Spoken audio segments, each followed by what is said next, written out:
We're here at the Birmingham Museum and Art Gallery, and we are preparing for the live stream that is just about to go live in a few minutes' time. So the museum has been closed. As you can see here, the gallery walls are empty because the museum has been closed over a whole lockdown period, and as well as actually going to be closed right through till 2022, as there's a massive kind of restructure and a rewiring of the museum that's taking place.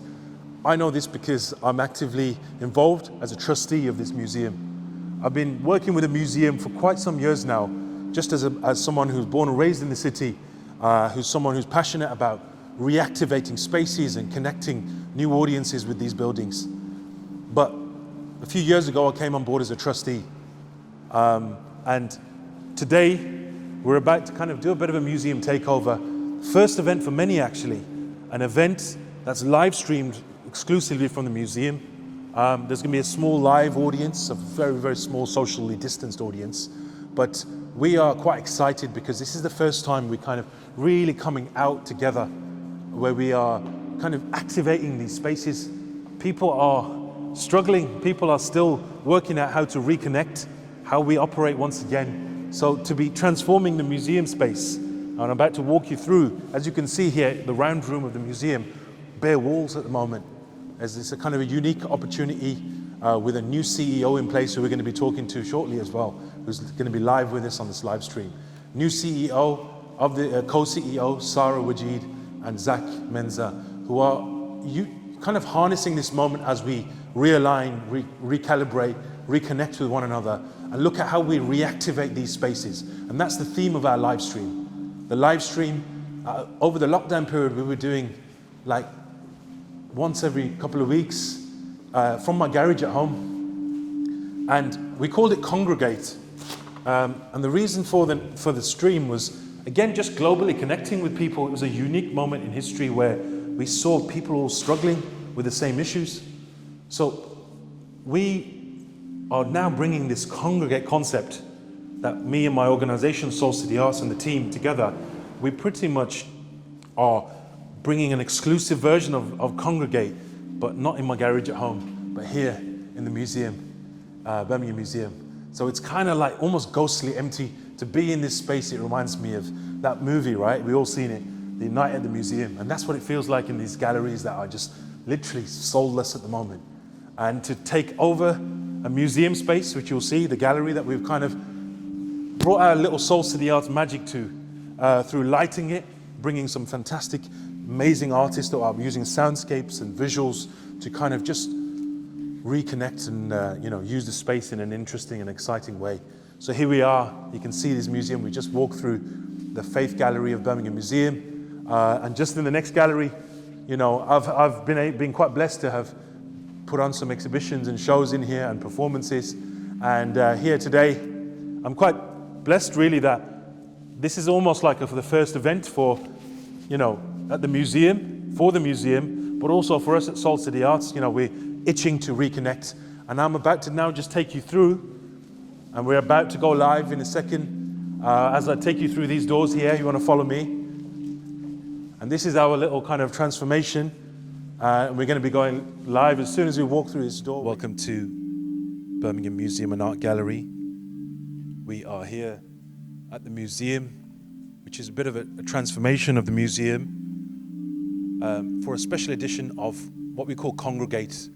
It's a live stream that we've been delivering over the lockdown period. And Soul City Arts, my organization and my team, have been delivering these lockdown live streams to kind of keep our sanity really, to keep connected. It's been taking place on a Friday, initially every week, and then it went to monthly. And then we stopped as we kind of all had a bit of a live stream overload and Zoom gloom we all experienced. So what we've brought here today is a special edition, post-Eid reflections, because we've just come out the back of Ramadan and celebrated Eid. And we are now here taking over a little bit of the Birmingham Museum and Art Gallery. My name is Mohammed Ali. I'm Artistic Director of Soul City Arts, but also I'm a trustee of this museum. I've been working with the museum for well over a decade in the city. It's a space that I've always felt passionate about, but now strategically I'm also a trustee, so I kind of wear two different hats, and we've been very fortunate. Whilst the museum has almost felt like that movie, right? Night at the Museum, kind of ghostly. I walk through the gallery space and you can see almost this soulless space of how people have kind of just retreated to their homes and have had no space to connect, to congregate. And we've kind of been exploring today the themes around reconnecting and reactivating, and we're exploring space and how civic spaces and faith spaces in particular, for myself, we've just celebrated Eid, sacred spaces, places of worship. The mosque has been a place where we've just not been able to kind of connect socially as human beings. I think we've all really valued that kind of need for us to connect with other human beings. And that's what we'll be lacking. And we want to explore through art. We've got visual arts, we've got soundscapes that can be exploring with Faisal Salah over here. And we're just going to be kind of taking over the gallery and doing a nice little session exploring and dissecting. We've got Manpreet Darroch over on the decks over there, kind of VJing and kind of flicking between the screens. Manpreet. And we have academic collaborator James from University of Warwick. They'll be kind of co-hosting between the three of us. We'll be kind of doing a bit of a tag team effort. It's all very fluid here. We've had lots of technical issues, but that's all part of it. We're all good. We're just going to crack on and just make it very kind of tag team style. So no formalities here. We're just going to keep it flowing. And I just want to point over here to Asia Alfasi. Asia? We're going to come to Asia in a minute, but Asia, just quickly share with us what it is that you're going to be doing today. Well, the brief is very simple, and that is to produce a piece of work around reconnecting communities. So I've made an initial sketch, a very quick one, because Faisal is going to be drawing in response to whatever I draw, and I don't want his vocal cords to die. But in here, there are many aspects of the last year that we have had, and hopefully now heading towards the reconnection that we're going to have in person, symbolized by the hands reaching towards each other around the world. Of course, in a way, our communities have become closer at the same time that they've become apart. So, yeah, that's the idea. Thank you, Asia. We're going to come back. You're going to crack on with your drawings, and we're going to get an update on how she's getting on. So we're going to move across over here now, and I'm going to just take you over to vocal loop artist and soundscape artist Faisal Salah, who is someone I've collaborated with on stages in what countries we've done together: Malaysia, Australia, South Africa. So, and is there someone else? I think there is. Sorry? Kuwait as well, yes. So we've traveled together on various programs when we've kind of been able to collaborate. And this is the first time I've invited Faisal Salah to my home city, Birmingham Museum and Art Gallery, and in this takeover. Let's call it a takeover because I think that's what it is. We literally are transforming a traditional looking gallery with nice golden frames on the walls, but we're lighting it in an interesting way and trying to create an extraordinary space to explore extraordinary perspectives of communities, perhaps that won't get much of a look in civic spaces like this. Not enough anyway, and certainly moving forward, we're gonna break that chain and try and upset the system a little bit. But we're gonna be talking to Sara Wajid, who's the new co-CEO of the museum. Can we just walk over here, actually? And I feel like I'm one of these news reporters here. This has got to stop here, you know what I mean? Right. So we are going to be talking about upsetting the system a little bit and breaking that kind of the conventions. Sara, you know what? I'm just going to do it right now, actually. Sara Wajid, she's co-CEO, but I'm not going to speak for you. I'm going to just let you mention about very quickly. We're going to come back to you, though, just to introduce yourself. Thank you. Thanks for having me. Thanks for bringing all these amazing people to the museum. Yes, quite right. I'm the new co-director of the museum.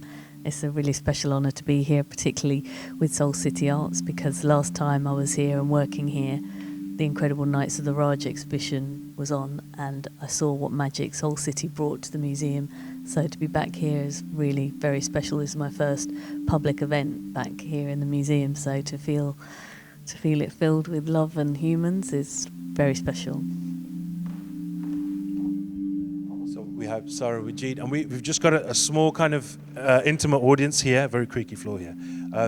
Intimate audience, all socially distanced. I'm not going to get a tape measure and measure any of this, don't worry, right? But those two are there, they're married, so all good, just so you know, right? We've got a married couple over there, and everyone else is either married but not with their partners, so, you know, you're singletons tonight. But we've got a little audience so that we've got an intimate kind of gathering of people who are just coming to almost be a fly on the wall to watch us even screw up as well at the same time, right? So we're cool like that. We're just trying to just take, you know, it's nice to come out of your comfort zone a bit and have people analyze us as we try and do our thing. As Sara mentioned, Soul City Arts is the arts organization that I run, and we're really excited about the programs that we've got going on. I've got an exclusive film that we're going to be sharing actually on the live stream, and we'll be sharing the link afterwards. It's called The Global Call, okay? I'm going to talk about that in a little while, but we're going to share the film, and then after that we're going to have a conversation about what that film exactly was. We do have two artists as well, Tshaka Campbell, who I've collaborated around the globe in a few cities. He's based in California, who is waiting on the line, who we're going to be kind of getting a performance from, and also Tasleem Jamila, who's in Chicago, who another artist that I'm really fond of, and we're going to be hearing some of their work as well as spoken word artists.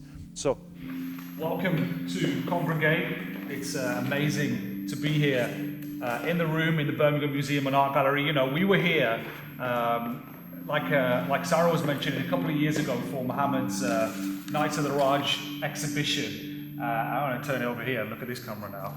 And basically, over that lockdown period, we had the feeling of wanting to congregate, but obviously that was taken away from us, right?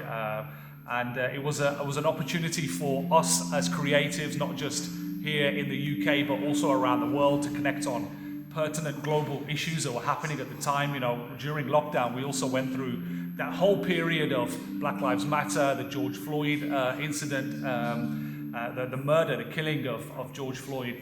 And us as activists, as artists, we wanted to react to this. You know, we wanted to give our stance. We wanted to heal and come together. And lockdown and that period didn't allow that to happen. And sadly, you know, many people that we know also lost their lives. Thousands of people here in the UK and millions around the world. So it was a great opportunity for us to then, talk about issues, connect with artists. You know, the way Soul City Arts does through spoken word, through graffiti, through Mohammed's iPad drawings. And we have this whole big catalogue of season 1 and season 2. And as we got to season 2, it got a lot bigger, right? It got a lot more of a catalogue show. We had viewers from around the world. We had artists from Australia. James was based in Melbourne at the time. And it was really exciting because, we were able to connect with each other while we were isolating at home and keeping people safe. So yeah, we focused on a few issues. We looked at things like the NHS, things like public spaces. There was the whole thing about public spaces being torn down and statues being torn down, the Colston statue in Bristol being torn down. And for us, it was a great opportunity to link the academic world of understanding how words impact behavior, how civic spaces were once owned by these big statues and those being pulled down, but also a chance for us just to reconnect with one another in a time where that wasn't possible. So yeah, lots of different topics that we focused on, and I'm really excited today to be here talking about reconnecting and reactivating spaces. Like Mohammed said at the start, this place has been closed and it's going to remain closed for the next year, and we're here with some artists, with a small captive audience, and we're really excited for you to be here and join us with that. So stay tuned as I hand over to my co-host, James Hodkinson from Warwick University. So good evening, everybody. We should probably first give a massive shout out to Tasleem. Can we all have a round of applause for Tasleem, who's our cameraman? That's one of those strange kind of lackluster applauses that you get. But that's not because we're lacking passion, it's because we're just distanced. Oh, that's better. That's better. That's better. That's better. Fantastic. Thank you very much. So as you heard, I'm an academic collaborator. I work with Mohammed. So I'm going to say a few words about our themes, and then I'm going to hand over to a couple of artists. And I'm also going to introduce a film as well, which we've been working on as part of a project. Let me unpack those themes for you, though, first. Two words are big in our title: reconnecting and reactivating. The reconnecting part is all about people coming back together. People coming back together, firstly, to view and immerse themselves in the arts, but people coming back together socially as well, people coming back together in terms of their faith communities. There'll be a connection through there in a moment to the film that we're going to show you, if the technology works, which is a piece that Mohammed has come up with collaborators all around the world. More on that in a moment. But we're also going to be talking about reactivating in the sense of space that is being reactivated. Now, that's something that people are talking about a lot at the moment. It sounds quite technical, but actually it's not a technical thing at all. What it means is, how are we going to use spaces in new ways? So one of the things that we've been forced to do is we've been forced to stay out of spaces like this because we weren't allowed to mix socially. We weren't allowed to come to libraries, to museums, to theatres, to art galleries. But now, slowly, we're starting to think about how we're going to use those spaces again. We might not all be able to pile back in all at once. You see, tonight, we're in a slightly diffuse form here. There's not as many people as could be for a normal Soul City Arts event. But we need to think about what we're going to do with spaces. And one of the things that's happened is we've been forced to rethink how we use space in this context. So it's freed us up to do new things like this. Because we can only get a certain number of people in here, what could we do meaningfully in a space like this? So maybe before we go any further, we're going to stop talking to you, and I'm going to come over and say a few words to my friend Faisal Salah, who is well known to many people. Faisal is going to give us some sound and some music. One of the things that he does, I'll be talking to him about his sound and music a little bit later, but what he does is he uses looping technology to build up layers of sound. He draws on a huge number of musical traditions. I love the sound of his voice. He's already been serenading us and filling the gallery with sound, but over to you, Faisal. Thank you for coming.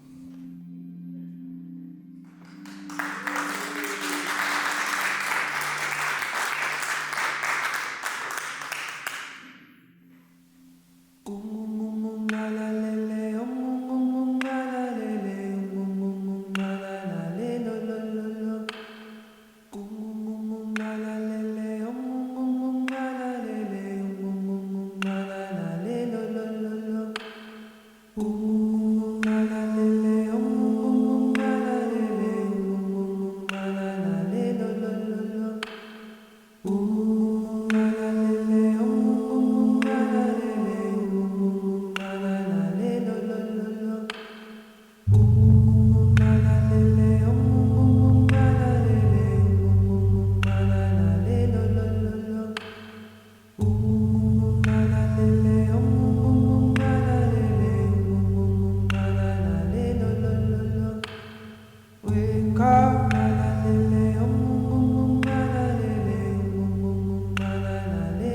in a new day.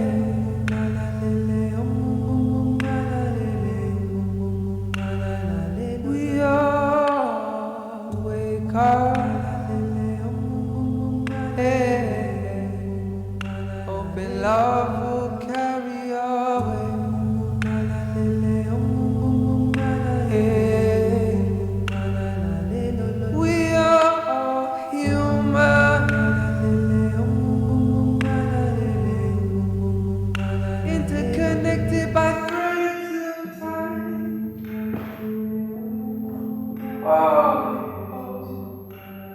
We're all loving and true to what's inside.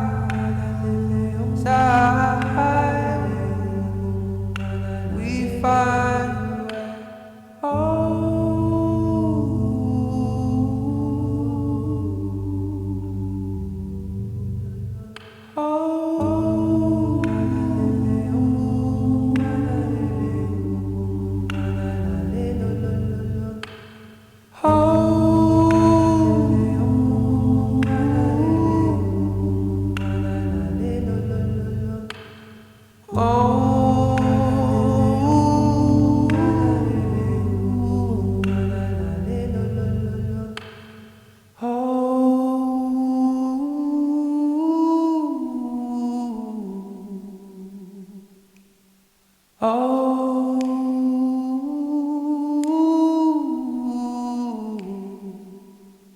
finally home.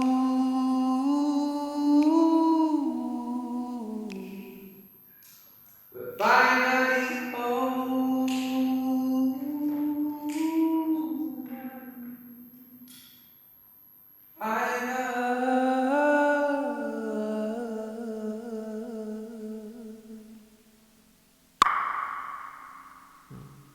Amazing. Could you round of applause?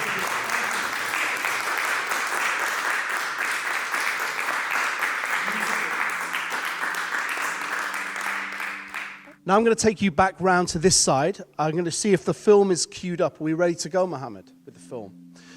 Say a few words about the project that is building in the background.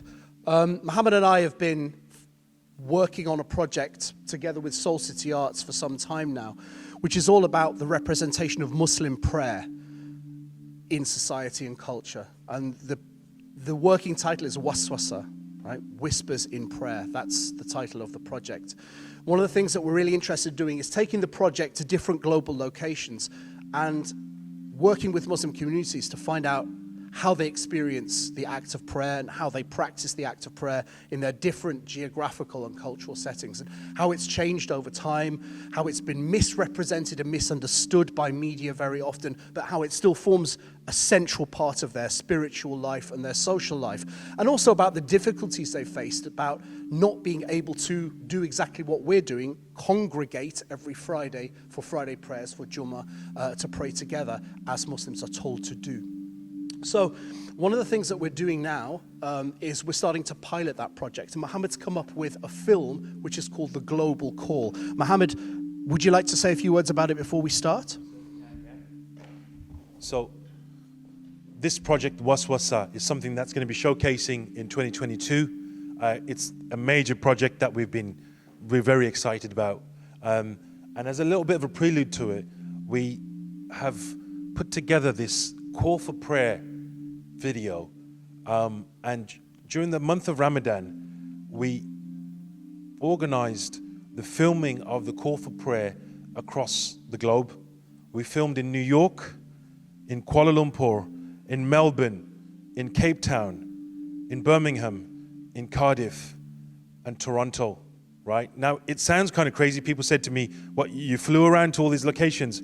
No, it was all organized on WhatsApp video calls, right? We're quite blessed as an organization that we have lots of great creative friends and networks that are supporters and friends around the globe. And that's how it should be, right?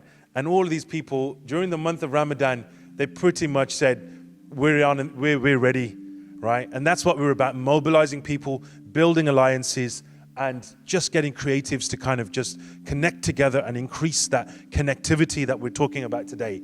And the global call, which I'm about to play for viewers watching online, and we're going to attempt to project it on the wall for those who are sitting in the museum here. I'm just going to give you a screening, exclusive actually. This is the first time we've ever seen public, the global call for prayer. So Manpreet, if you could just cue that. And for those who are sitting here, if you just turn around, hopefully you'll be able to see.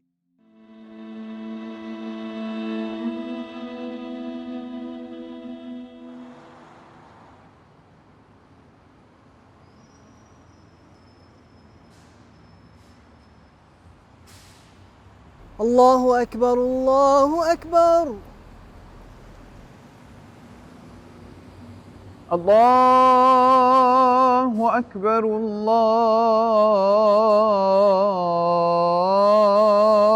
الله أكبر أشهد أن لا إله إلا الله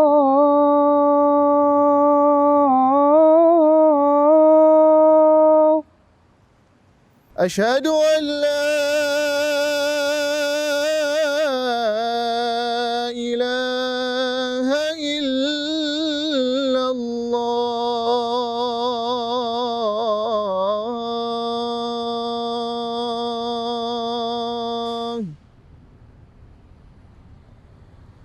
أشهد أن محمدًا رسول الله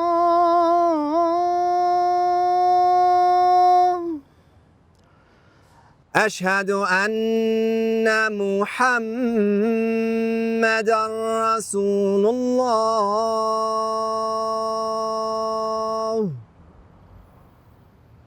حي على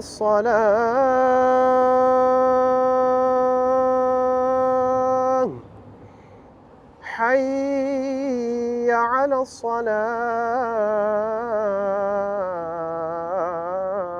الصلاة حي على الفلاح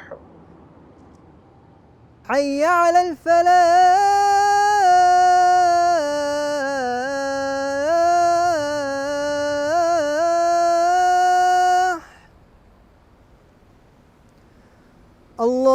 الله أكبر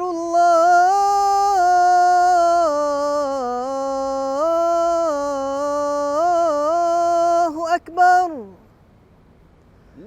لا إله إلا الله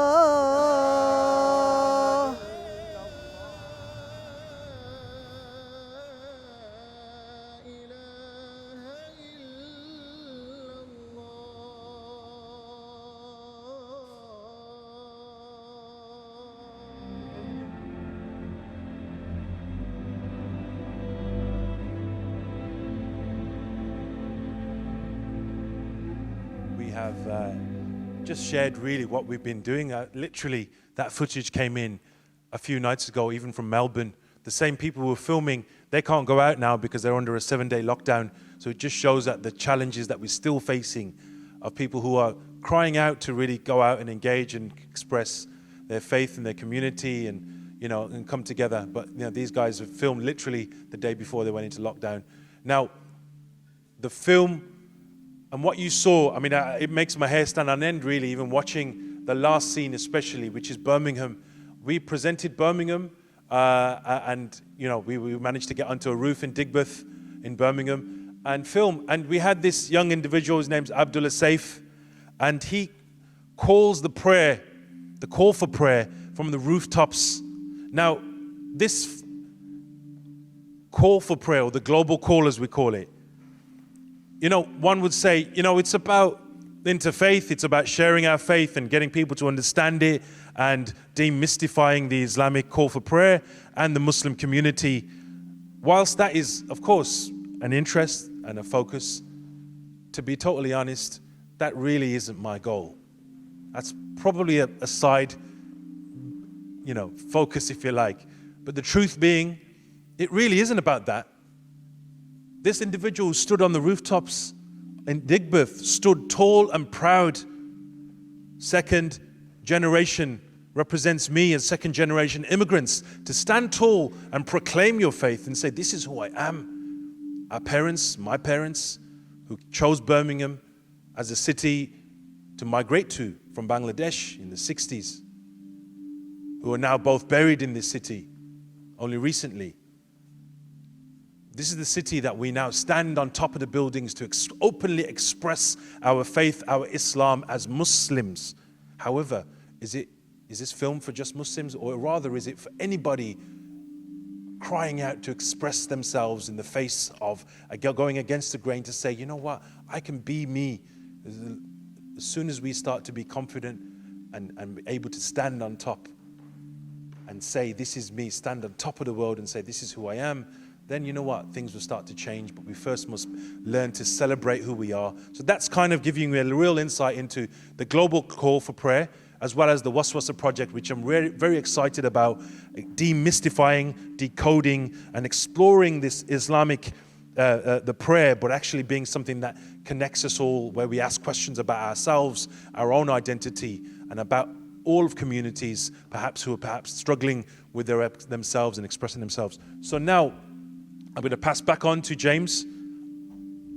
I take the baton from you, brother. Thank you very much.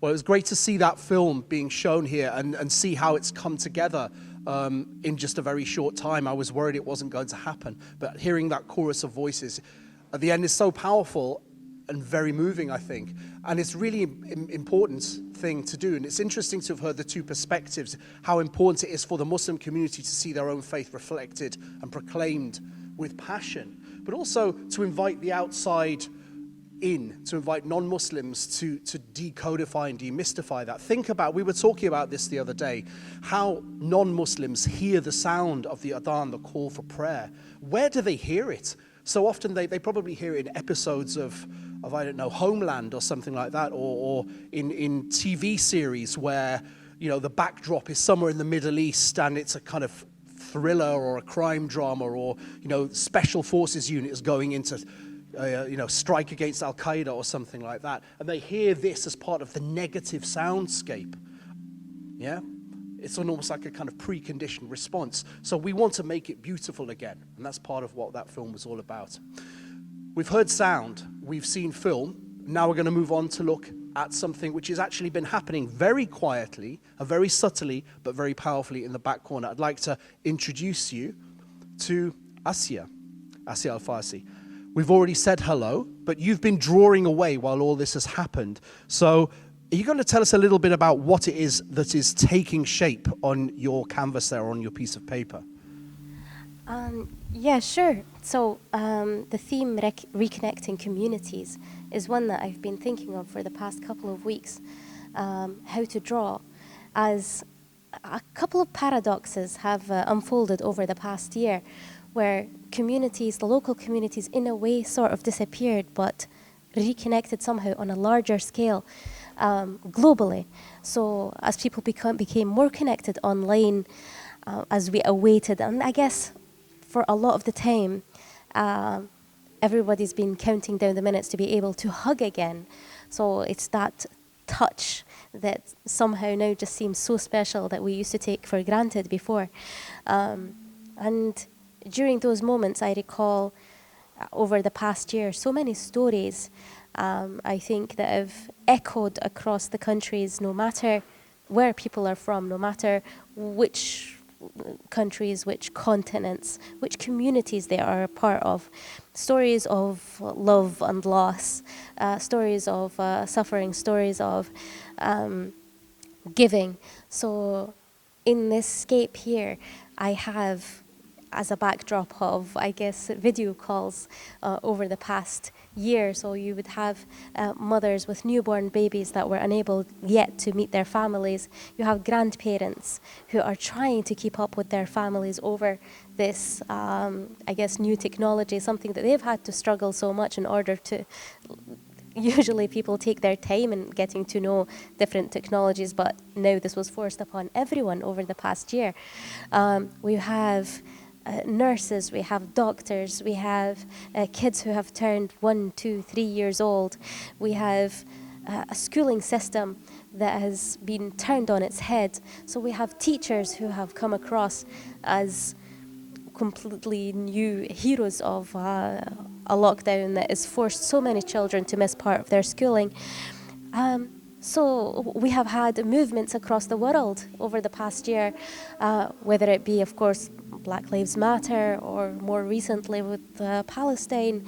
So I've tried to draw this world encompassing the vast changes that have happened over the past year. But at the same time, slowly as we cautiously walk back towards reconnecting again physically.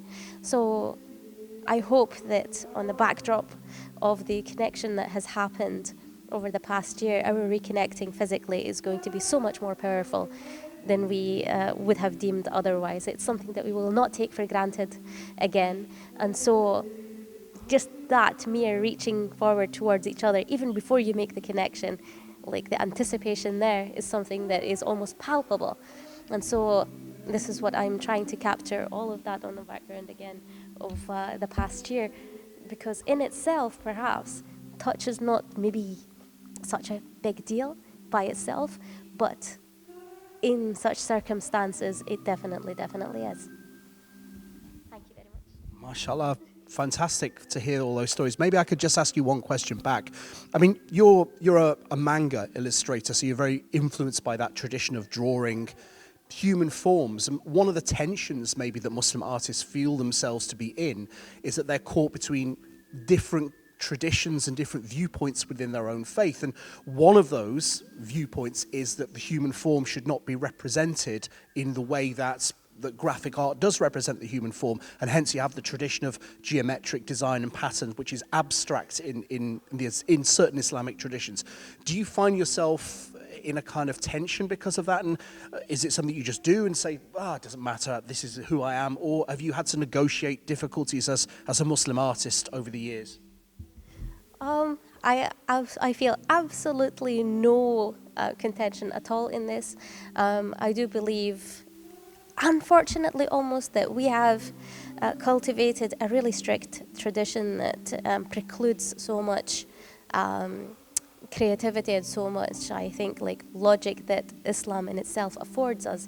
I mean, one of the things that I usually sometimes, if I do get into discussions with my Muslim friends, would be, okay, what would be worse, a drawing, or if you were to make a doll of something, an actual, in the time, especially when Islam came, like there were idols everywhere, and they would say, well, obviously idols are worse. I was like, but at the same time, the Prophet, his daughters, wives had dolls. It was something that was okay. So here, it's like you need to apply logic, and you need to apply, so what is it used for? So if the use of this thing is not for something that you are going to worship or anything like that, there should be absolutely no contention. So for me, because of that and the way that I use my art, it's a way not just to reconnect with people, but as a way to communicate. I am a Muslim Arab. I was about to like Scottish in England. And it's for me, it's just a way of connecting with the communities that I find myself in. And it's definitely also to represent. We definitely need the representation. We haven't had that representation. We have children, and you have all Muslim parents completely, they're happy with their kids watching cartoons, but they won't provide them. So for me, I'm like, I am sorry, if you have kids, do you give them cartoons? Yes, okay. Conversation over, really. Absolutely. In many ways, if you can inhabit that, you can use it for good, and use it for good intentions.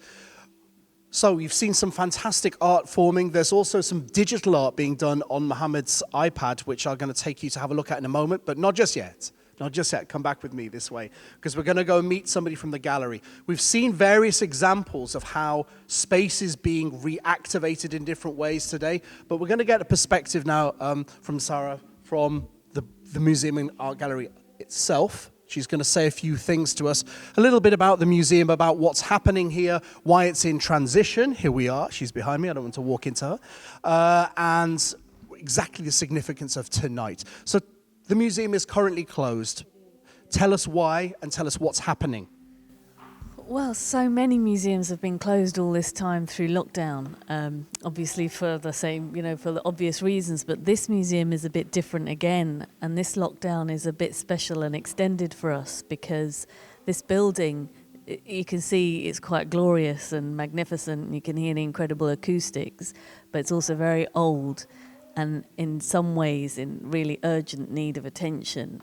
And beneath the surface of these beautiful walls is some quite kind of ancient history in terms of our electrical rewiring that needs to happen here. So it's been closed already for well over now.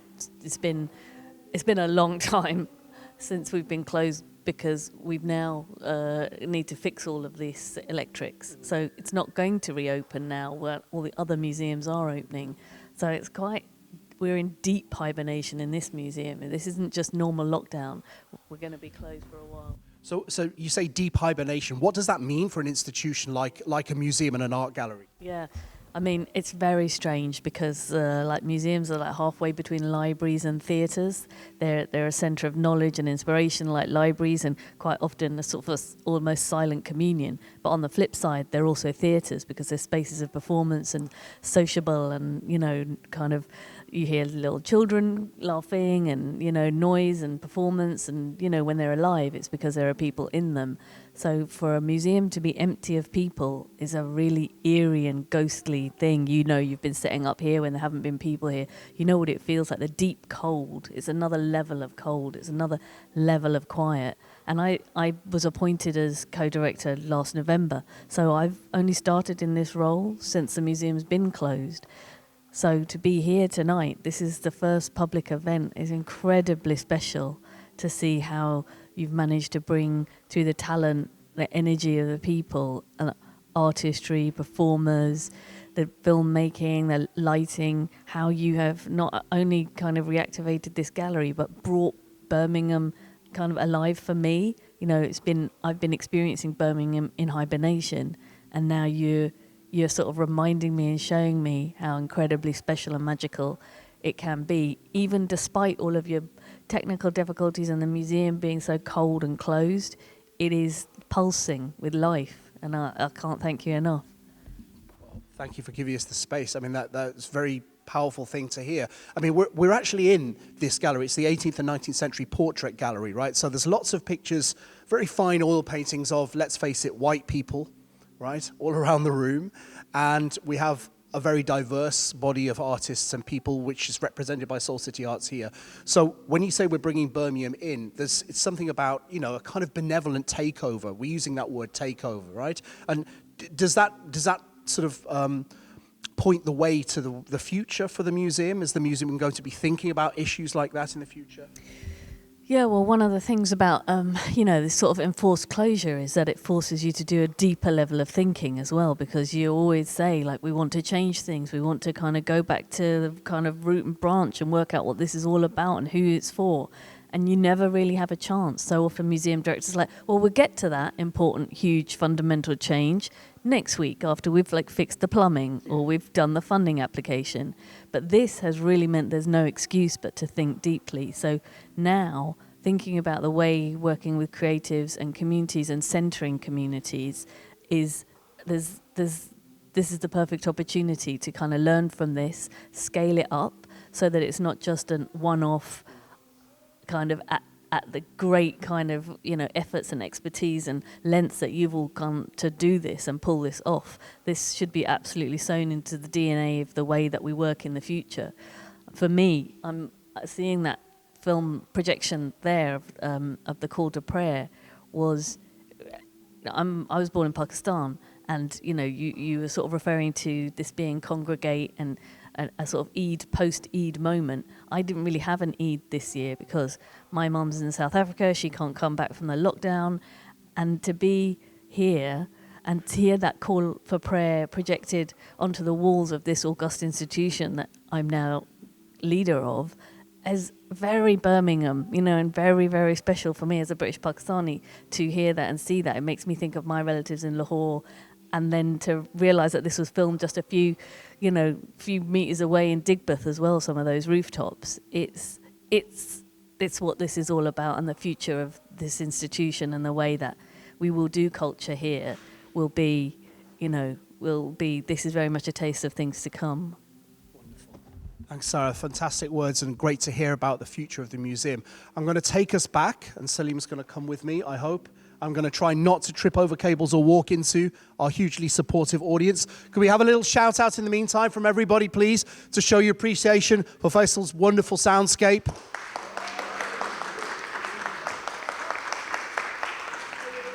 And Asia's fantastic drawings over the back. Come on, keep it going. So I'm going to hand over to, briefly, if he's up for it, Manpreet Darroch, who is the man who is the professional broadcaster amongst us. So he can always fill space with meaningful words, more than me as an academic, I'll tell you now. All right, so as you know, we are live online. We're on Facebook, we're on YouTube. We were meant to be on Twitter. And as you heard from Sara and you heard from some of the people, this is a very old building, right? They're doing all their rewiring, and they're closed for the next year, almost the next year, right? So that is one of our challenges of having good wiring and good internet here. So thank you for joining us. Thank you for being here with us in the room. We really, really appreciate it. And thank you to this amazing audience. I want to just walk around and maybe have a conversation with the audience here in the room. So I'm going to go over to somebody I know first. From a familiar face is always good to start. So Mr. Turpie, you're on your, hello. How you doing? You're on your phone, tweeting, and are you enjoying what you're hearing so far? Now, Jonnie was somebody who was part of our previous live streams. I remember him sending us, and for us it was really nice because, we connected firstly as friends, then we connected as creatives around the world with different artists from different countries. We had poets, we had, spoken word artists, we had hip hop artists, we had singers. And we had Cleveland Watkins, who is a very well-renowned jazz musician as well, who joined us on Congregate. But we also had some amazing viewers, and one of the pictures that I remember quite vividly in my mind is Jonnie watching at home on his big TV with his family, and connecting to Congregate while lockdown was happening. Now we're only 4 weeks down the line of the world opening up a little bit here in the UK. But Jonnie, I want to ask you, how was this whole period for you, the whole lockdown period? What would you say is like the biggest kind of reflections that you've had? How was the emergence of that? Because we're here to reconnect, we're here to reactivate spaces. And for me personally, getting back out, you can have a bit of sensory overload, because there's a lot of things going on, and we've been in our little bubbles for a long time. But how's it been for you? I just want to pass the mic and have a little bit of reflection from you. Okay, thanks, Manpreet. It's great to see you and everybody else here in the Museum and Art Gallery, because you asked how it was for me, but I haven't been out very much. I haven't been to art galleries, which I very much enjoy attending, because it's actually a cultural input that we all need all the time, but within lockdown we haven't been able to have it. So we've had a lot of electronic input and a lot of electronic cultural activity, which has been good and sometimes makes us think differently about post-lockdown, so that's good. But I think, as you say, I did participate as a viewer in Congregate, and the concept of congregation is a really important one in and out of lockdown. And I think we're doing it again here and participating in it. And I think Faisal's sort of soundscape really creates a lovely warmth to congregate and think about reactivating and how we can reconnect. Sure. And I know in this whole kind of lockdown period, we weren't able to be in each other's presence. We weren't able to be in each other's congregation, come together. How does it feel now coming back out and being back in these kind of spaces? Well, this is the first week of spaces opening and cultural spaces opening and the city opening. And actually, it can be a little bit strange at first after 18 months of not congregating. Now we can congregate. And I had a great experience a couple of days ago at the Midlands Arts Centre, where we sat down round tables, took our masks off, had something to eat, and talked creatively. And actually, I kind of felt we can get back, and let's push on with that. And I think this is another example of us congregating together and seeing an art gallery of this magnificence used in this way, and to bring new and diverse voices and methods of expression to it. And I was looking at my phone when you came along here, and I took that picture of Asya earlier on in front of some general, Heathcote I think his name is, and actually that wouldn't have happened if we hadn't have come into this space and all of us had seen all these pictures around us. And actually that sort of juxtaposition of opportunity is what I'm looking forward as we move forward. Yeah, for sure. Thank you so much, Jonnie. No, man. All right, so we are going to go back to, so first of all, before I go back over there, shout out to everybody who's watching online. Don't forget to share this on your socials. You just press the share button, whether you're watching on YouTube or whether you're watching on Facebook. Just come around with me a second. I'm going to show you this space a little bit more. This is where we are broadcasting, where we're live streaming from. We are currently on, like I said, on a few different platforms. Big shout out over here to Lindsay as well. She's been a great help in helping us set things up. She discovered the little trove of tables that nearly killed us, nearly fell on us. But thank you, Lindsay, for all your help. And over here we have our brand new Soul City Arts Executive Director, Raj. You want to give a wave? And he's come here all the way down from London. And so as you know, this is all about reconnecting, reactivating spaces. But what does reactivating and reconnecting spaces mean to you? Drop your comments in the comments below. Share this, have this conversation. And even if you're not having the conversation on social media, have this conversation with each other. We're here to stimulate conversation and have that kind of debate with each other of how do we reactivate, how are we going to reconnect. As Jonnie said, things feel a little bit strange now, but as we slowly step forward into this new reality, hopefully we can do that and we can have that conversation and we can start to reconnect and reactivate spaces like we are doing today. I want to hand back over to my colleague James. James, back over to you. Thanks, Manpreet. So one of the things that we did during the full-on lockdown was we used a different form of technology, and that was the iPad or the iPad Art. What's the piece of software that you use, Mohammed? Yeah, I use Procreate. So Procreate. So what Mohammed's been doing during this episode itself is an example of a lot of the stuff that he's been doing online. You've been doing it as part of Congregate, but he's been doing it also sharing with young people and art students and stuff like that as well, I think. Tell us a little bit about the process. Yeah, I mean, look, it's probably most people are familiar with, say, Photoshop, Procreate. It's just a brilliant tool. I mean, it's amazing how digital tech nowadays, in a way, I can't remember the last time I picked up a pencil and piece of paper, because using the Apple stylus and the digital tech that's available, although not always affordable, these are, I mean, believe it or not, these are available at a lot of schools.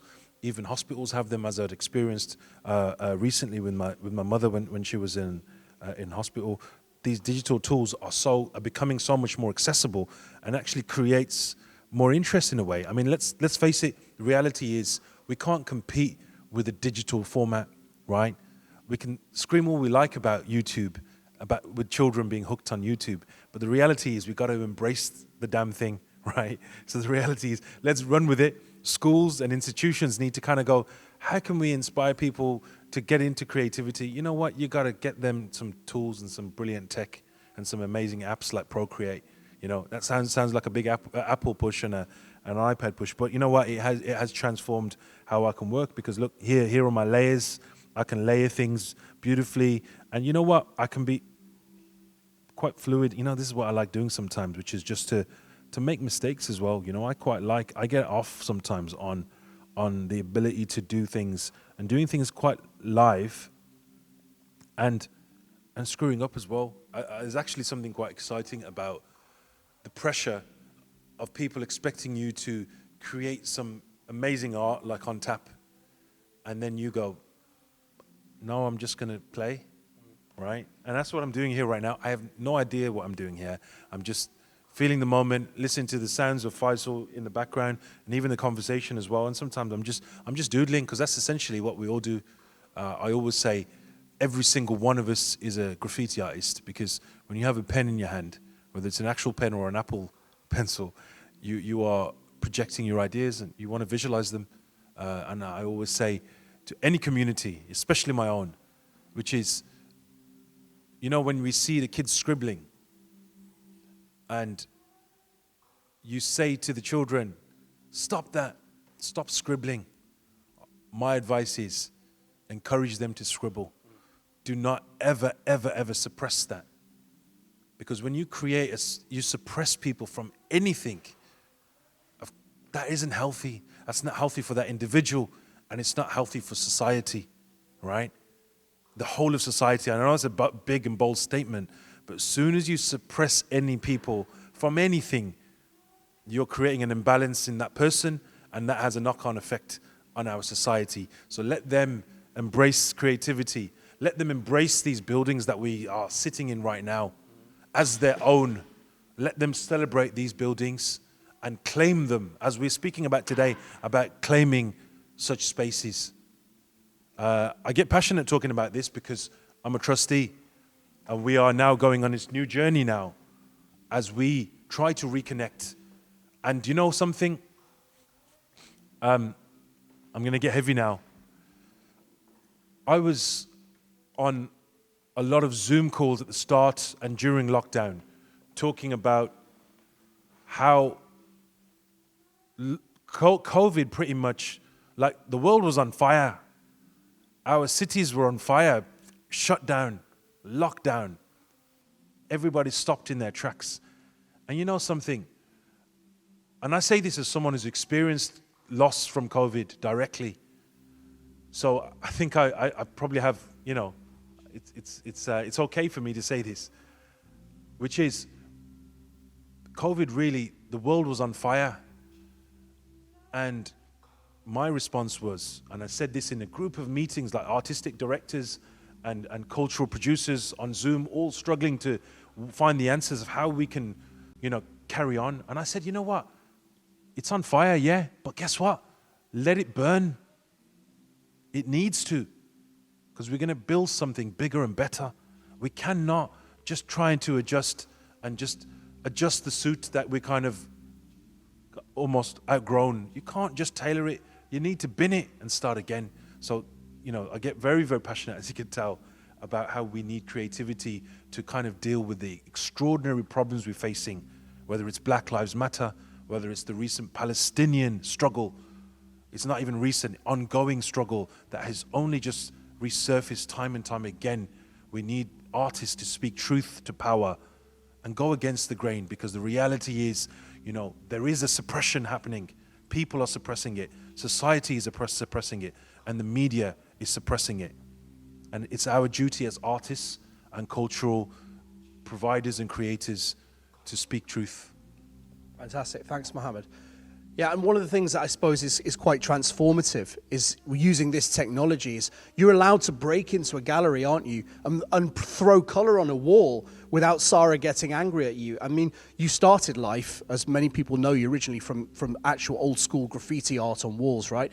And, you know, you still do that occasionally, but using digital technology allows you to break into spaces and transform them in a way that doesn't necessarily damage them underneath, but still transforms them nonetheless and points the way to something possibly better for the future. Okay, we've been having conversations around the room, and we've already been to see Asia. We're going to have a look at what she's been drawing again soon.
Thank you for the stimuli, Asia.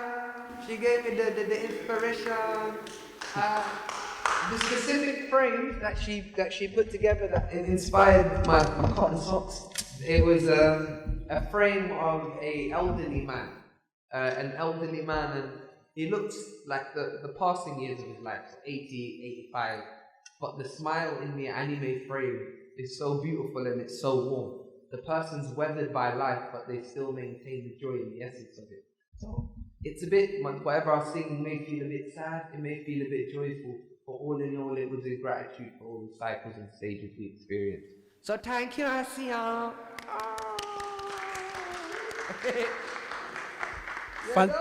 And thank you to you as well, Faisal. I'm just going to have a word with you, brother, just for a minute or two, if you like, about you, because we haven't really spoken to you about your art, and if you feel comfortable talking about the creative process, and maybe also your own beliefs and spiritual background and how the two things connect, if that's okay.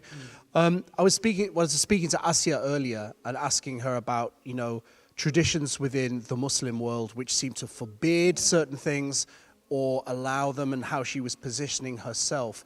And one of the things that Muslims are taught is that the voice is used in its most ideal form in the recitation of Quran and in prayer, and that when we, as it were, create music that is either instrumental or is not dedicated to the act of prayer, in some way we're distracting ourselves and we're not really doing the thing that we should be spending our time doing. And so we find ourselves in that tension.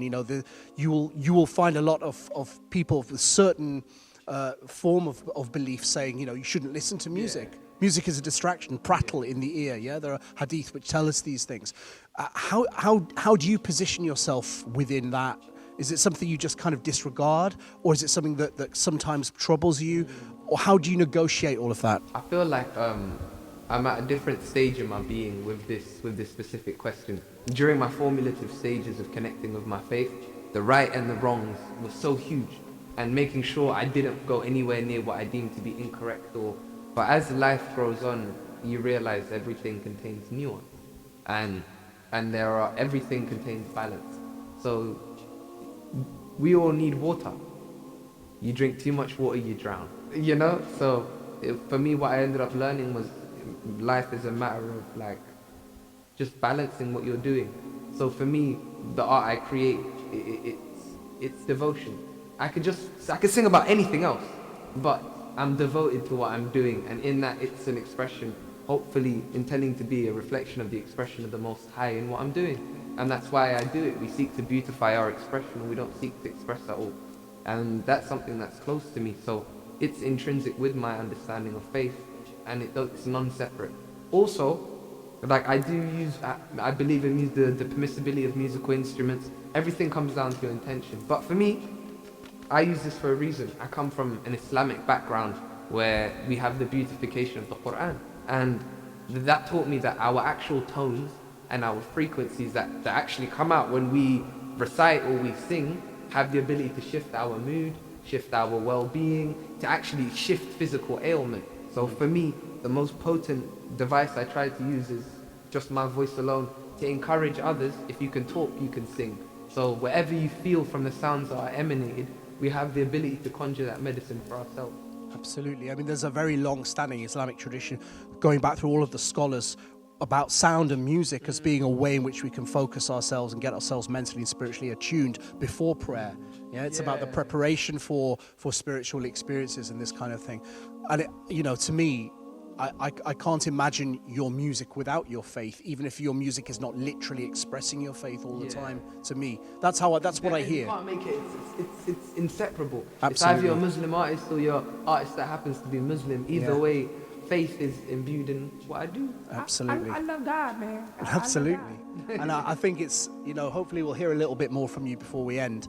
Thanks so much for talking to us. I'm going to take you back over because we're going to see what we've got left in the pot, because the episode is winding down now.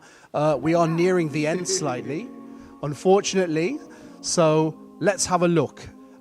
The thing that's been so nice about hearing the interplay between the artists is I heard what what Faisal did musically, and then he told me what it was that he borrowed from you to inspire you. Now I want to come and see what it was that inspired you in the first place. The elderly man's smile. So, okay, I don't know if we can get a close-up of this, or maybe you'd be even happy to hold it up to camera so that we can see it developing. Do you want to talk us through the frames as it's developed and what it is you've been doing? Small smattering of the world, the globe in the middle. And then I started drawing in the different people, each with their own stories here on the sides. I drew the mother with her newborn. I drew the couple, the old couple, the grandparents who were not able to meet the child in person. And then there's a solitary old man. I think this is the one that Faisal was speaking about, where even though he is alone, even though like he's perhaps in a darkened place, however, you can still see that he does not lose his smile no matter what, of course.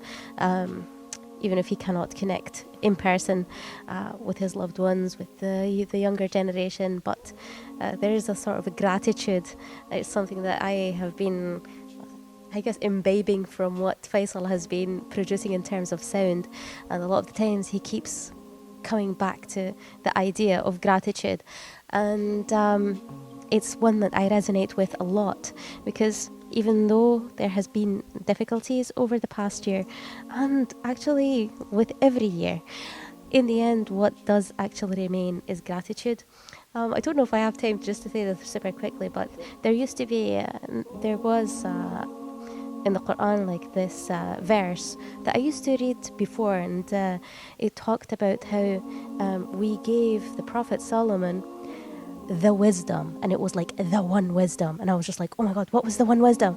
And it says basically the wisdom is give gratitude.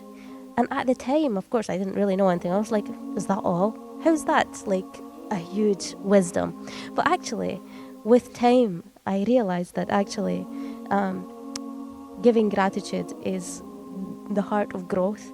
It is the heart of how to experience, no matter what experiences you face in life, whether it be good or bad, whether it be suffering, whether it be blessings, at the end of it, if you give gratitude, if you see, it's like you live longer somehow because you remember the good. You retain what was good about that moment. You find the good, even if at the outset it seems like it isn't good. So looking back on COVID, of course, so many people have faced a lot of losses. They've faced so much pain. But at the end, you sometimes find something that I was able to have time to myself to connect with this or to heal that. And for me, this old man, I guess, like for me, it's like with age comes wisdom, hopefully. But it's something that I keep going back to. And perhaps like I'm superimposing it on too many characters, like you will feel gratitude. Well, maybe it's not a bad thing, but I mean, gratitude in the face of adversity, that's a fantastic thing. Listen, we're going to be wrapping the episode up in the near future. Will you finish this and will you share it with us when it's done, do you think? And maybe we can pull this image back in so we can maybe make this part of a later broadcast and we can reflect back on what we've done in the space. That's brilliant. Thanks so much for joining us tonight. Okay, you can see in the background the live feed from Mohammed's iPad reactivating. That's been our key theme tonight. We've been here in the gallery reactivating this space, and in so doing, we've been reconnecting with each other. It's been wonderful having some people in the room with us. Thank you so much for being with us tonight. Any closing words you'd like to say? Or before we do that, do we actually have a poet in the room? Yes, we do. We are still going to we are being treated to this. That's wonderful. Hey guys, hope you're well. My name is Tshaka Campbell. I am honored to be here and to be part of Congregate in this entire event. I'm honored to work again with Mohammed and the fantastic team that's putting this together. It's always great to be involved with folks who are passionate not only about the art form but how people experience art. Anyway, so what I'm going to share with you today is a poem that I put together over the last year, basically through pandemic and the things that I've seen and experienced. It's sort of a culmination of all of that together. It's called Love Letter to the Aftermath. And so I'll just do it. I'll caveat by saying I am not a singer, just so you know. Okay. Love letter to the aftermath. Birds are flying high. You know how I feel. Sun up in the sky. You know how I feel. Breeze drifting in on by. You know how I feel. It's a new dawn. It's a new day. It's a new life. And then there was the outside left empty. A retreat from the asphalt. The roads had eaten themselves, and only then could we hear the language the outside sung to its young. The yawn of the day breaking into dewdrops like a secret that couldn't be tamed.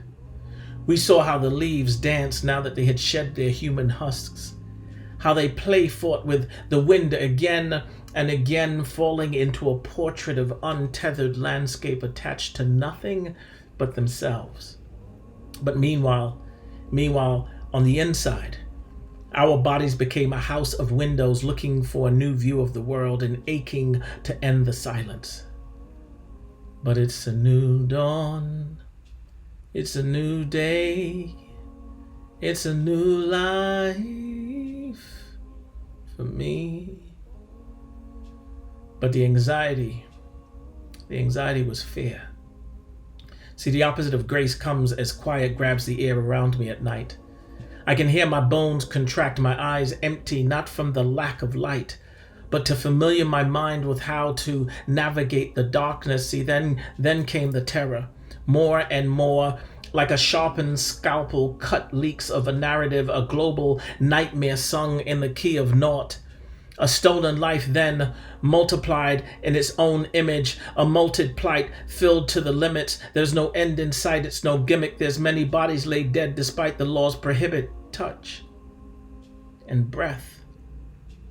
Yet atop the pale horse, a movement haunted to sleep sees scenes bled into themselves like take one, a taser bears the face of death. Take two, tweak to defibrillate back to black. Take three, what's left when the police remove the A&E from blame is a movement I say when you take it back. Take three, what's left when the police remove the A&E from blame is a movement meant to reclaim the color back to breathing in the day. The day is the place where the demons thread their religion into the screams no one heard. And it hurt. And it hurt, and they asked, how do you silence the noise?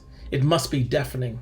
As if they care, as if the reach of gunpowder will not surface my skin with each venture into the undecided climate of whether I matter. So I tell them I poem, I tell them I write because you can't murder ink. But the truth is, it's the only way to ensure the bullets have exit wounds. But it's a new dawn. It's a new day. It's a new life for me. And I'm choosing us. Us. We are choosing human. Flawed we are.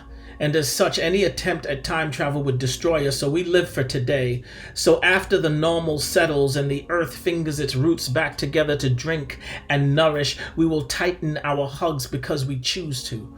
Because the space beneath us heaves when we are hummingbird to flower, unsheaves we are toddlers again. Learning how to split hairs into creation stories. We are myths in sync to drown out the uncultivated clutter we held in our tongues during these heartbreaking months. We are better than this thing that was given to us without wanting. Without peril, we will not look over the precipice to purpose. So this rebellion blood that gallops our veins is in every stride we gain closer to the we were and are. In this is us, and as us we, readied by brimstone, will not be statues and gargoyles, dust perched and romanced with time. See, the bouquet of thorns to which the world planted at our feet is testimony that we will commit the need to protect our beautiful, you're beautiful, and you're beautiful, and you're beautiful, and you're beautiful, and we will feed it, and our breasts hungry will devour our love, and we will fill together. We will fill together in this drunken gaze when its face is revealed in the pandemic past. We will ride this ghost till its skeleton breaks, till it conjures and chants us into a spell of wishes that deserve our magic, our human magic. See, we are stronger than the menu of outcomes this year allowed us to pluck life from, and we together are more because we choose it. Because in the echo of yesterday, a slip past midnight, we speak our names, even the ones already gone. Each letter falling out of our mouths like snowflakes aching for summer, like melted tongues wrestling through lips only meant for angels, and we will turn to each other and say that we wish to be free of the things that made us who we were then. And see, some will say the weight of the pandemic is carried in our roots, and others will respond, so this is something we cannot escape then, and our hearts will smile. Our hearts will smile. And those with questions still on their tongues will receive the light of a dying galaxy trapped in a kiss, and it will disappear into their cheeks of our heartbreaks like a coddled storm, to let the fear in them know that we are eternity. And together we will turn those scars to nostalgia and show ourselves how to heal, cause it's a new dawn, it's a new day, it's a new life for me. And we will reclaim our whole us to congregate in joy once again and again and again. Birds are flying high, you know how I feel. Sun in the sky, you know how I feel. Breeze drifting in on by, you know how I feel. It's a new dawn, it's a new day, it's a new life for me, and I'm feeling good. Thank you.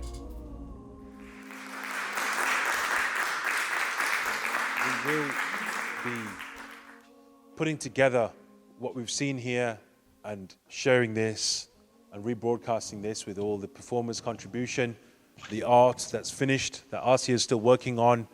We're going to be sharing this kind of moment that we've had in the museum. As you can see, a bit of a takeover of Birmingham Museum and Art Gallery.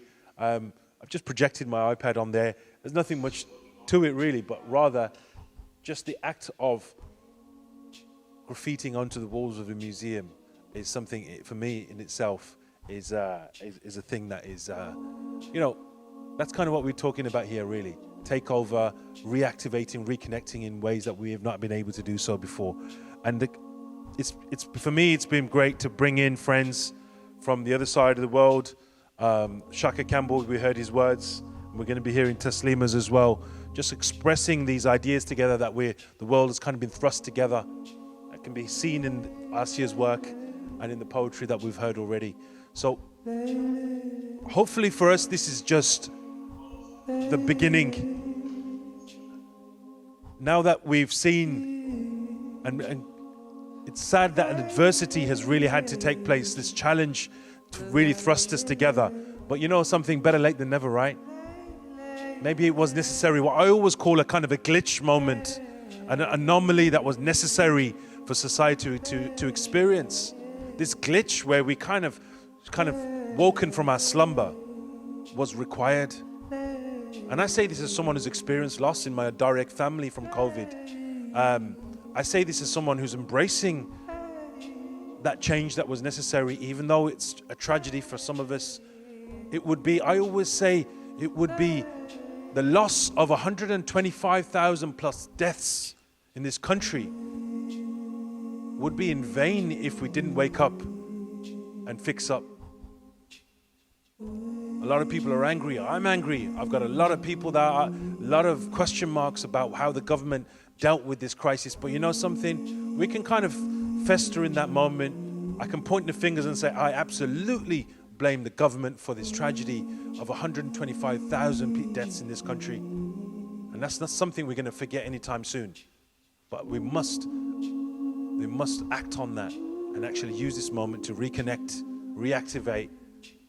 And I want to thank the supporters and the friends, the Amal Foundation, Amal, which was part of the Saeed Foundation, which is rebranding as now Amal, have been great supporters of our work at Soul City Arts. University of Warwick, through James Hodkinson here, have again kind of facilitated a lot of this work that we're doing, and it's only really the beginning of this partnership as we move forward. Soul City Arts, myself, artistic director, alongside Rajpal Pardesi, who's just standing over there as executive director. We begin taking this work forward and building with places like the Birmingham Museum. I want to give thanks to Faisal Salah for trekking up all the way and for his, and filling the museum with his soulful singing, bringing a better life to these empty walls, these empty galleries that have been sitting empty for over a year now. And here he is. I'm just glad to be back, man. It's the start of a beautiful journey, art coming back into the world. Faisal, this is the first event he's done in the UK. He mentioned he'd done Belgium recently, but this is his first UK kind of coming back alive, really. Same for all of us. Being in this gallery with more than a few people, it's really quite a moment of reawakening and reconnecting. And Arsia, let's just finish with Arsia over here. Arsia is again somebody I've connected with. We traveled to Malaysia for a festival, and Kuwait as well. That's right. So Arsia, I've always been a fan of Arsia, who's actually got a reputation internationally as a manga illustrator who lives in our beloved city of Birmingham. Okay, and it's something that I'm always very passionate about celebrating right here the people in our city of Birmingham, here in the city of in the Museum of Birmingham. Arsia, how you found having this experience? I loved it. It's one of the biggest things I was extremely excited about, not just the setting that we're in, Birmingham Museum, a setting of course fine art from centuries ago, but Faisal also, like, a lot of the time now I've been drawing, and every single time Faisal just does something extra, I'm just trying to hold myself back from crying. It's just so soulful. And in fact, if anything, it's allowed me to give more. It's only been about like just over an hour, really, and I've managed to make this much progress. But thank you very much, and I'm really grateful to have had this opportunity. Thank you. Okay, thank you to Tasleem Salshan, who's behind the camera right now and supporting, making this happen, and all those who've been kind of part of this journey. Manpreet, James Hodkinson, Faisal, and all the friends in the space here who have come along to support and watch us deliver this Congregate live stream. Watch our socials for us to repost as we tidy up some of what you've seen, and we represent it as a video stream. Indeed. Are you giving me the mic now? Okay, thank you, man. Yeah, shout out to everyone. As you can see on the screen, we have Tasleem from Chicago, but I'm not sure if she can hear us, and it's been a bit of a struggle to get people connected. Tasleem, give me a hand wave if you can hear us. Oh, she can. Fantastic. All right, so Tasleem, can we end maybe with your poem? That'd be fantastic. This has been Congregate. We're going to be back. We're on our third season. You'll see from season 2 to season 3, we have stepped things up. Mad. Like, now we have like so many different things and so many things to think about. I have a lot of things to think about, but we're going to do a new season. We're going to be back. We're going to have lots more episodes. I think I'm looking around. I hope people are joining in and are interested in that. But yeah, let's go over to Tasleem. Thank you guys for tuning in. Big shout out to everybody who tuned in, and take it easy. We'll see you very soon. Over to you, Tasleem. Assalamu alaikum, peace and divine love. I'm Tasleem Jamila, poet, playwright, holistic health educator from the U.S. I am honored to be here today to share some poetry with you in this time. I wrote these poems during this time of the pandemic, and this first poem during Ramadan.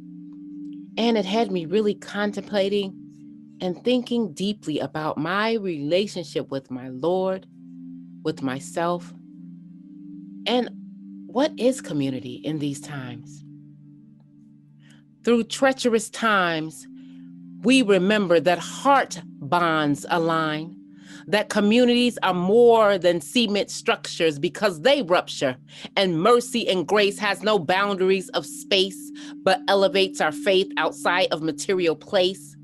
More than ever, we strive to be like those who are friends of God, who are leveled, legends, loaded, latif lovers with limitless worth. Some known and unbeknown who walk wondering, pondering, present with us on earth. God's beloved, so breathtakingly bountiful it hurts, who are lively, lit, live and breathe blessings, die before die and give birth, who persevere, prevail, blaze trails, triumphant first, who were blistered, brutalized, scantily scrutinized with fierce fists, where wounded words burst. Yet they restore more hearts at shores to quench our thirst. So in these times, we cling to and clench their state of wondrous worship and wisdom like drowners submerged. They teach us there are no barriers and borders between senseless servants and Lord to reverse.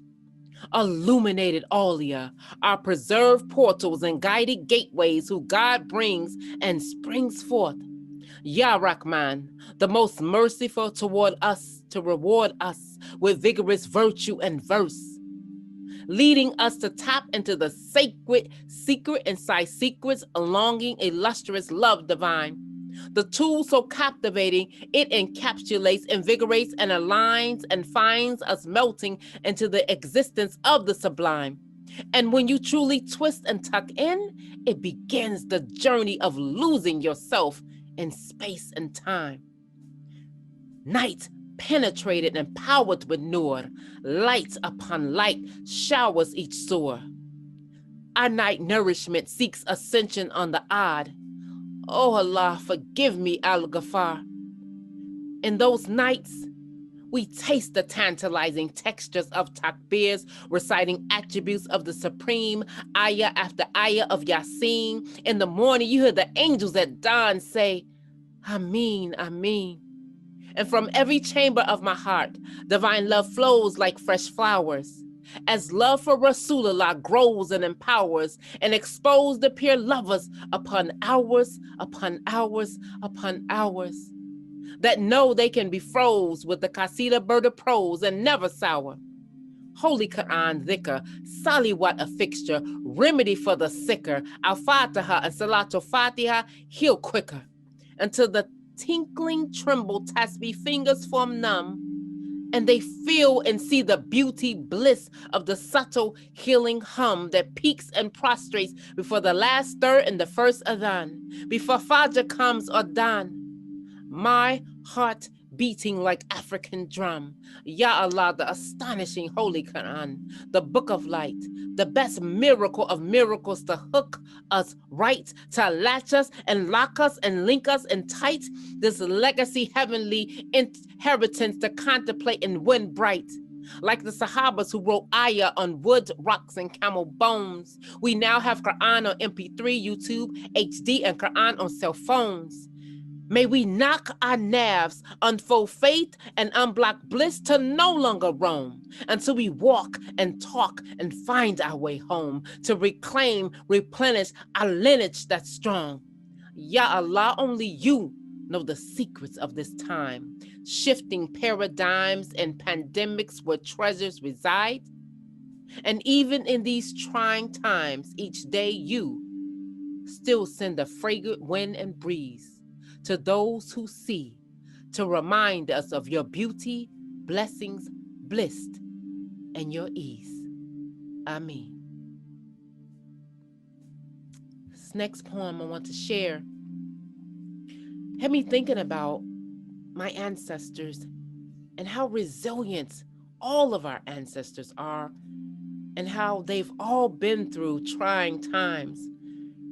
and how they all come out victorious, stronger, more connected to themselves, more connected to community. And so maybe remember all of our ancestors and their strength and hold on to that.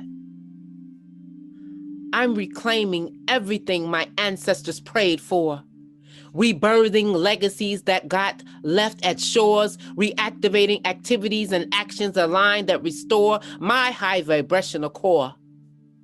I come from those Southern farmers and Baptist preachers, Chi-Town imams and West Africa mystical teachers, psychic mamas, village healers, Sunday punilers, dream catchers when everyone else tried to steal us, those warrior women who fight with spirit and gun, those men whose bravery is unparalleled, brighter than the sun, whose grandmama's cooking as a conjuring, bringing heaven from hell, those who got royalty in they cells. I come from those who fly with angels, who see life from every angle. I come from women who put rose quartz under pillows, who convene in sacred circles so generations can still grow.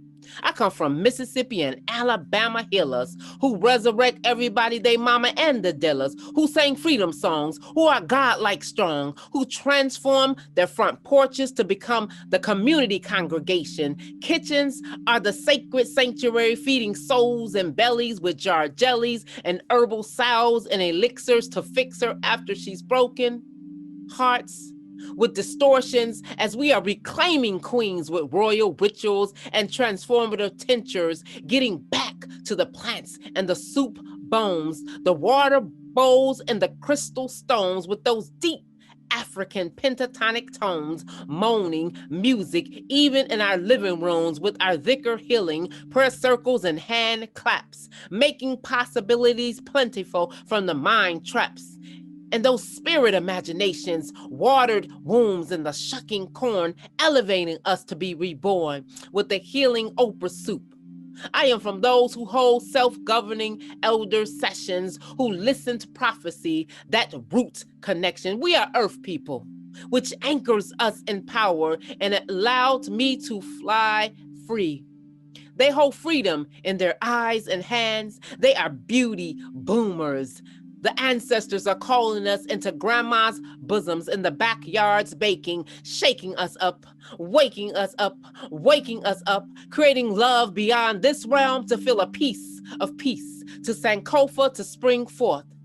And we hold on till they pray us whole.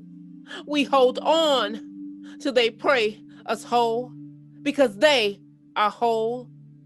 Pray us whole. Please pray us whole. Assalamu alaikum, peace and divine love.